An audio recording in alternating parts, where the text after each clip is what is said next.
దేవునికి స్తోత్రములు. మీ అందరికీ నా వందనములు. ఈరోజు దేవుని వాగ్దానము. నేడు మీరు ఆయన మాటను అంగీకరించిన ఎడల ఎంత మేలు.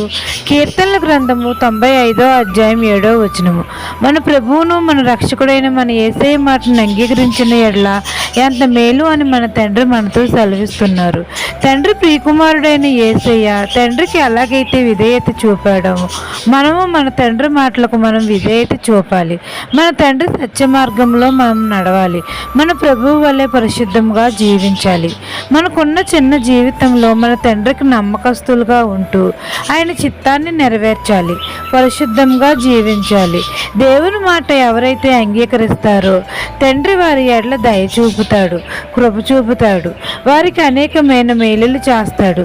మనమందరము దేవుని సన్నిధిని మోకరించి ఆయన మాట వింటే చాలు, మన బ్రతుకు మారిపోతుంది. మారాను మధురంగా చేస్తాడు, చీకటిని వెలుగుగా చేస్తాడు. మనకు తోడై ఉండి అనేకమైన ఆశ్చర్య కార్యాలు, అద్భుత కార్యాలు చేస్తాడు. అనేకమైన మేలులతో మన హృదయాన్ని తృప్తిపరుస్తాడు. ఈ దిన వాగ్దానం మీ నా జీవితంలో నెరవేరాలని కోరుకుంటూ దేవుని సువార్త పరిచర్యలో మీ సహోదరి. ఆమెన్.